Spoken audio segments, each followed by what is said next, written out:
नमस्कार, मैं राजकुमार मौर्य। आप देख रहे हैं मेरा यूट्यूब चैनल न्यूज विसारतगंज बरेली। विसारतगंज में श्री रामलीला मेला का हुआ शुभारंभ। बिथरी विधायक डॉक्टर राघवेंद्र शर्मा और एमएलसी कुंवर महाराज सिंह, जिला अध्यक्ष आदेश प्रताप सिंह, जिला उपाध्यक्ष नेमचंद मौर्य और हरवेंद्र यादव आदि सहित यहां पहुंचे मुख्य अतिथियों ने फीता काटकर मेला का शुभारंभ किया। तालियों की गड़गड़ाहट से और जय श्री राम के नारों से पांडाल गूंज उठा। इस दौरान कमेटी के अध्यक्ष ठाकुर प्रवेश सिंह ने सभी मुख्य अतिथियों को पगड़ी पहनाकर उनका स्वागत किया। कमेटी के पदाधिकारियों व सदस्यों ने भी मुख्य अतिथियों का फूल मालाओं से जोरदार स्वागत किया। गणेश भगवान की आरती के बाद श्री रामचंद्र जी के जीवन के आदर्शों की लीला का शुभारंभ किया गया।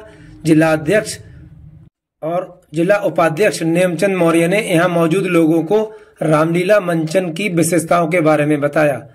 मंच पर संचालन केशव मौर्य और हरीश वर्मा ने किया। इस दौरान संरक्षक श्री राम साहू, मेला अध्यक्ष ठाकुर प्रवेश सिंह, महामंत्री विपिन गौड़, मेला प्रभारी नानक राम सागर, शिव कुमार साहू, सुरेश गोस्वामी, मुरारी लाल वाल्मीकि, हरिबाबू मौर्य, डॉक्टर हरीश वर्मा, वरिष्ठ उपाध्यक्ष डॉक्टर संजीव शर्मा, केशव मौर्य, राजेंद्र दिवाकर, महेश साहू, धीरज वाल्मीकि, प्रदीप साहू, निजी सचिव रामजाने साहू, कोषाध्यक्ष नितिन साहू, कमल मौर्य, महामंत्री सतीश साहू, उपाध्यक्ष कुंवर सेन साहू, बजरंग दल के शिवांश शर्मा, मुमकेश सागर आदि दर्जनों कमेटी के लोग मौजूद रहे। इसी दौरान संस्थापक डॉक्टर चंद्रसेन गुप्ता और संरक्षक राजेंद्र मित्तल किसी कारण नहीं पहुंच सके। उन्हें मंच से पुकारा गया। पांडाल में पूर्व चेयरमैन सूरजपाल मौर्य, नकुल गोस्वामी, बंटू शर्मा, रामरतन साहू, हरिबाबू मौर्य, बबलू मौर्य, धीरज वाल्मीकि, अखिलेश साहू, बनवारी लाल गुप्ता, जितेंद्र मौर्य, रामलाल मौर्य, रमेश यादव, संदेश सिंह, राहुल सिंह, नवीन सागर, पूरन लाल मौर्य, शिवांश, विशाल मौर्य, रवि मिश्रा, सतेश साहू, विनोद गोस्वामी, खेमपाल वर्मा, गौरव वर्मा, शिवराज यादव, हरनाम फौजी सहित सैकड़ों लोग मौजूद रहे। थाना प्रभारी निरीक्षक दीपचंद और क्राइम इंस्पेक्टर अर्जुन सिंह भी पुलिस बल के साथ तैनात रहे। कुलदीप मौर्य, प्रदीप साहू, विनोद शर्मा आदि मौजूद रहे। मेले का आयोजन 11 दिन तक चलेगा। दशहरा को रावण के पुतले का दहन किया जाएगा। और अभी मैं जो हमारे सड़क पर बैठे हुए हैं, अभी संरक्षक मौर्य को भी हमारे प्रतिमा बड़ी बनाने स्वागत कर रहे हैं। जोरदार ताली से मेरा स्वागत। अब मैं हमारे मानव के पदाधिकारी है, आजाद ऊपर मानव बनाने स्वागत कर रहे हैं सभी का।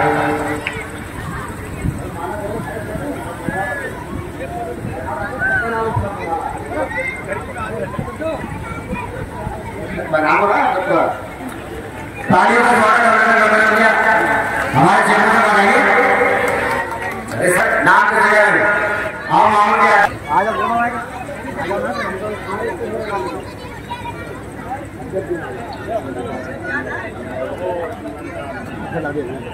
जय श्री राम। अरे ताली जय नहीं बोल पाते, ताली तो बजा दीजिए।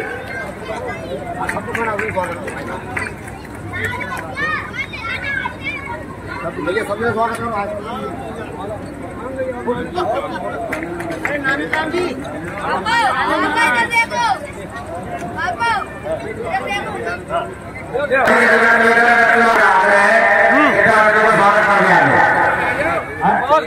भैया जिन्होंने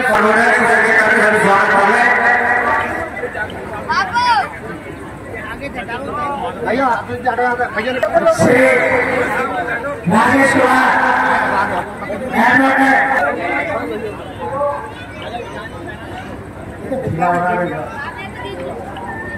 हेलो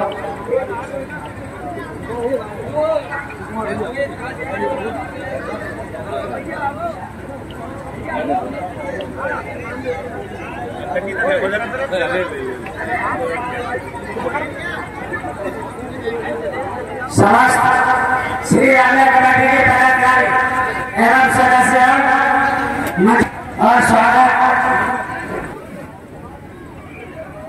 धन्यवाद।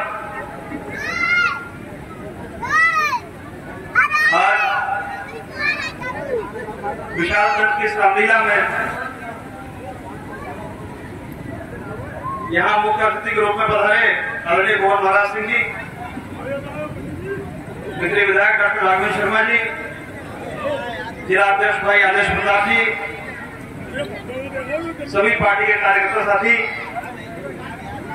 और यहाँ उपस्थित सभी विशालगंज और आसपास से आए हुए सभी सम्मानित साथियों, रामलीला विश्व मंच पर मंचित होने वाली सबसे अधिक मंचित होने वाली लीला है। पूरे विश्व में अगर कहीं भी सबसे अधिक मंचन किसी लीला का होता है तो रामलीला का होता है, और उसके पीछे कारण है क्योंकि रामचरितमानस यानी कि मानव के रूप में राम का चरित्र कैसा था, इस बात को ये रामलीला दर्शाती है। और ये रामलीला का मंचन इसलिए होता है ताकि हम राम के आदर्श चरित्र को, भगवान पुरुषोत्तम राम का जो चरित्र था, उस चरित्र को हम समझ सकें और उसको आत्मसात कर सकें, इसलिए इस लीला का मंचन होता है। रामलीला में जीवन के प्रत्येक कोई भी रूप हो, हर रूप को आदर्श कैसे बनाया जाता है, ये रामलीला में दर्शाया जाता है। इसीलिए रामलीला का मंचन सर्वाधिक होता है। राम का चरित्र कैसा था, दशरथ के रूप में एक पिता का चरित्र कैसा था, एक पुत्र के रूप में राम का चरित्र कैसा था, एक भाई के रूप में भरत का चरित्र कैसा था, ये सब, एक पत्नी के रूप में माता सीता का चरित्र कैसा था, मित्र के रूप में सुग्रीव का चरित्र कैसा था, सेवक के रूप में हनुमान का चरित्र कैसा था, हर पहलू को बहुत बारीकी से दर्शाया गया। और यदि हम इन सब चीजों को लीला केवल मनोरंजन के रूप में ना देखकर इस लीला से कुछ सीखने का प्रयास करें तो हमारे जीवन की बहुत सी समस्याएं हल हो सकती हैं।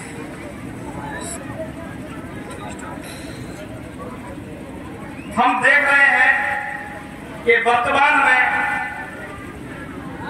समाज में जो पतन हुआ है, खासकर चारित्रिक पतन,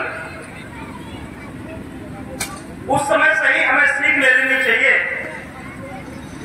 क्योंकि शास्त्रों में कहा गया यत्र नारी पूजयन्ति रमन्ते तत्र देवता, जहां नारी की पूजा होती है वहां देवताओं का वास होता है।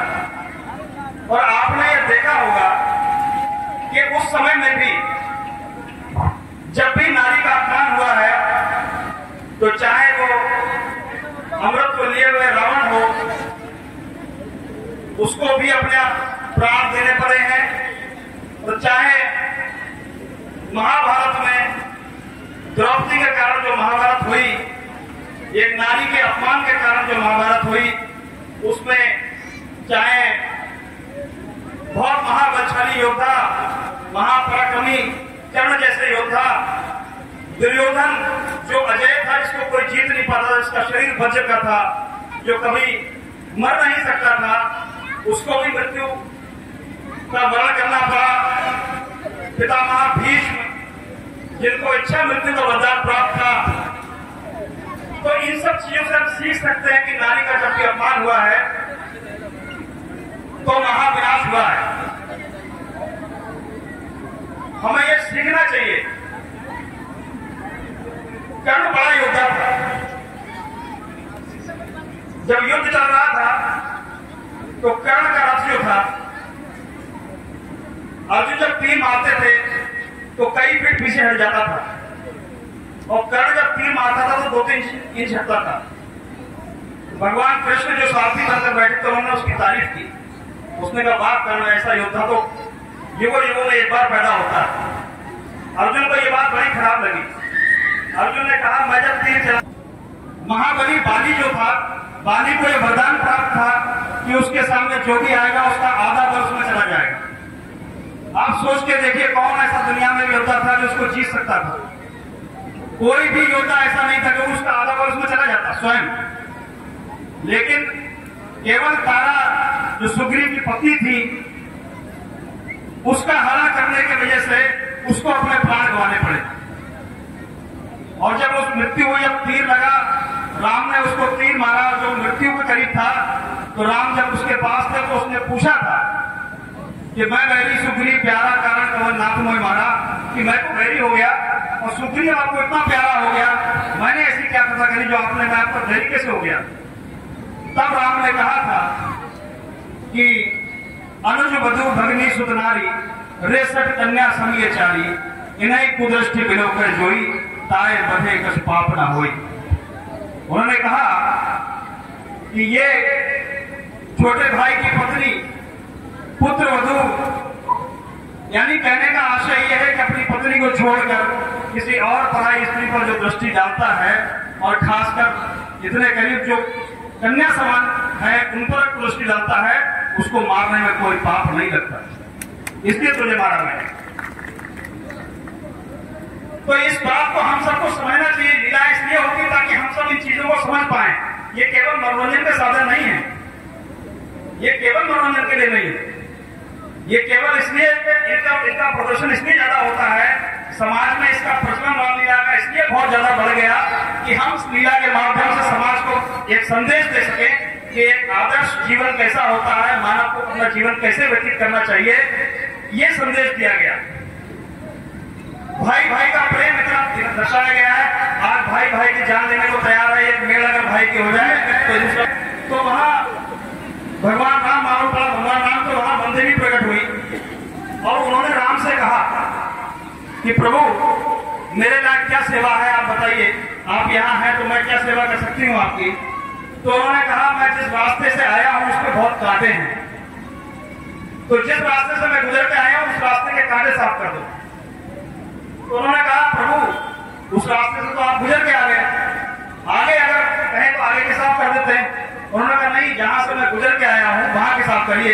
तो उन्होंने कहा इससे क्या कर, वो तो आप चले आए, जितने कांटे लगे थे लग चुके हैं, तो आपको साफ करने क्यों कह रहे हैं? तो उन्होंने कहा कि मुझे ढूंढता हुआ मेरा भाई भरत जरूर आएगा, वो एक सेकंड भी अयोध्या में रुक नहीं पाएगा, उसे जब मालूम पड़ेगा कि उसका भाई वन में है तो भरत कभी अयोध्या में रह नहीं पाएगा और वो मुझे ढूंढता हुआ वन को जरूर आएगा, उसके वो इसलिए वो कांटे साफ करो। तो बंदेवी ने कहा कि क्या प्रभु आपके भाई भरत इतने नाजुक हैं कि उनके चरण इतने कोमल हैं कि उसमें कांटे लग जाएंगे, आप निकल आए और उनको इतना दर्द होगा, आप इतना उनके लिए चिंतित है?